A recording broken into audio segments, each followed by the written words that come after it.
I mean, there's so many examples of this. Foster children having pesticides and drugs tested on them until they die. Thousands of children being radiated to death in the U.S. and Israel. I mean, this is so massive. This is going on everywhere.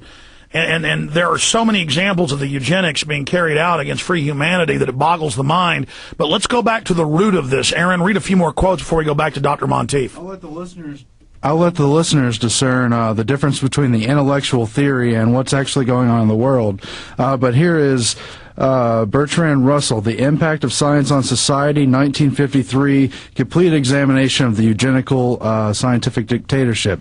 Quote, I do not pretend that birth control is the only way in which population can be kept from increasing. War has hitherto been disappointing in this respect, but perhaps bacteriological war may prove more effective. If a Black Death could be spread throughout the world once in every generation, survivors could procreate freely without making the world too full. The state of affairs might be somewhat unpleasant, but what of that? Really high-minded people are indifferent to happiness, especially other people's.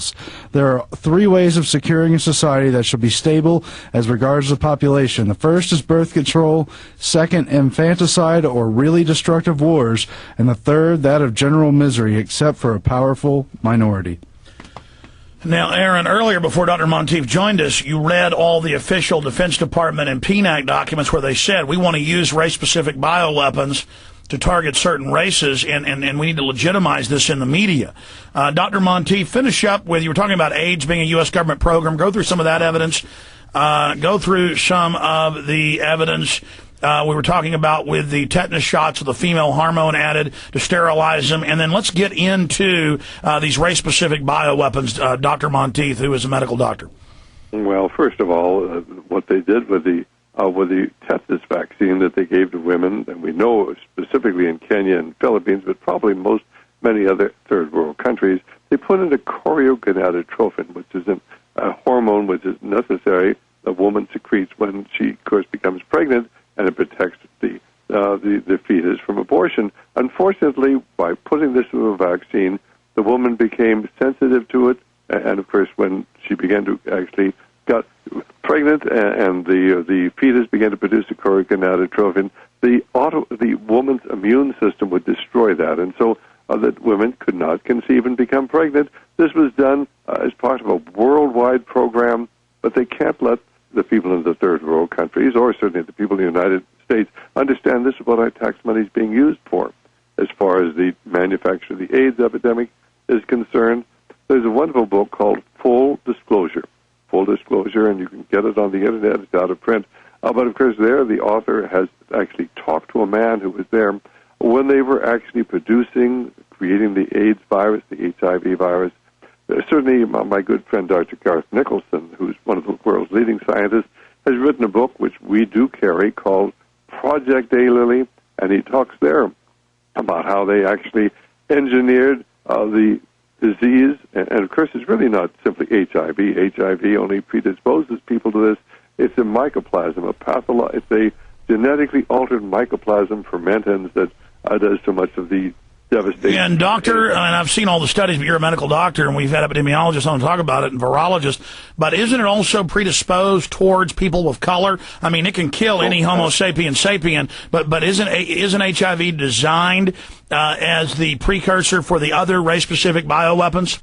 Absolutely. I mean, HIV, if you look at the statistics here in the United States, almost, not quite, but almost half of the people with HIV and AIDS who've died have been black.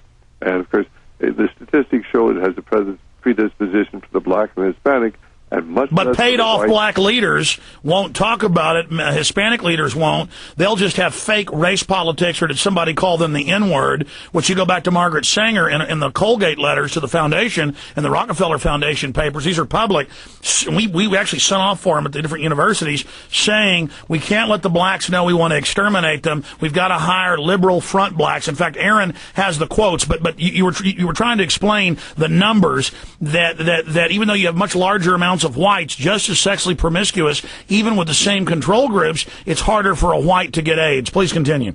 Well, basically, they know how to create diseases for specific races, and there's one specific gene, and we don't have it. We white people don't have it, or maybe we only have one of the two pairs. We don't have the proper couplers for the virus to plug into. And this is the coupler that is used to attach the HIV virus to the cells that are going to be attacked. So the blacks usually will have both of those genes.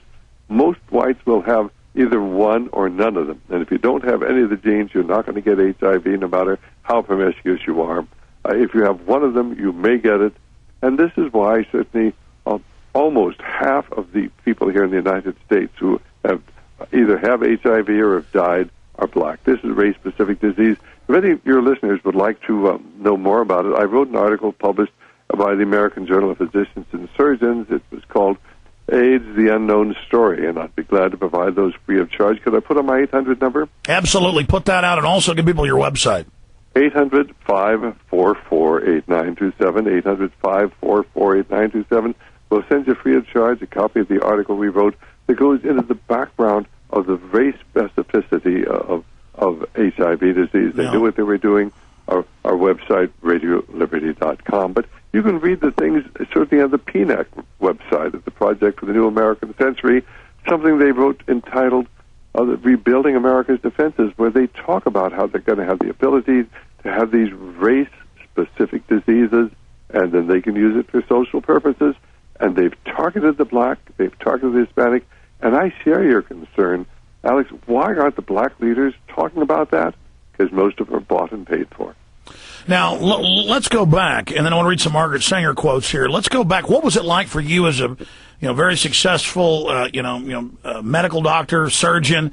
What was it like for you as you began your awakening? I mean, how did you awaken to this and become one of the most prominent and respected people exposing race-specific biowarfare that we're now more than 3 decades into? Well, basically, of course, it isn't very good for your practice, but we are always able to survive. There were always doctors out there who would refer to me. I was a specialist in orthopedic surgery, and there were doctors who maybe wouldn't take a stand themselves, but they'd back me. So I was able to survive. But Sidney, there is so much to this story. We've written a book called AIDS, the Unnecessary Epidemic, totally blacked out by the media every time we, of course, get it listed, the national list of books in print, why somebody came along and take it out. But we were able to get, I think, almost 30,000 copies of that book out across America. People have to understand the last thing that the wicked people want is for the American people to wake up and understand the genocidal programs underway that have targeted them and their children, but specifically the blacks and Hispanics. Continue, though. Why does the New World Order, Dr. Monteith, why does the New World Order want to kill so many people? We know it has a religious base. It also has this eugenic scientific rationale. Why do they want this? Basically, because they are carrying out the prophecies of the book of Revelation.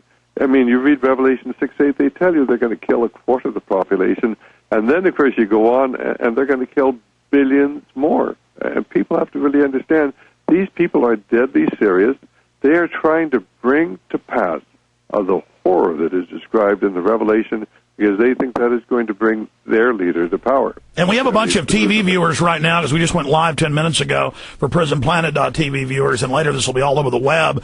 Earlier we read what the special forces are taught, what vice presidential candidates and people have pushed, the 1st Earth Battalion and the rest of it, about how their job is to exterminate the majority of the population, how this is their goal. So for folks out there watching, get into some of that, Dr. Monteith, and then we're going to read a few quotes for people out there watching. Well, unfortunately, a lot of people, patriotic people, get into special forces and do not realize that once they get in, they're going to be indoctrinated into the occult, and there are strong occult forces within the American special forces, just as there were within the SS over in Hitler's Germany. The SS was the cult organization, and even though many people join the military and get into these specialized organizations, they are certainly indoctrinated in these occult concepts. I just hope that they're not accepting them. I hope that we have enough people in the military who love America and realize their loyalty is to our country and our Constitution,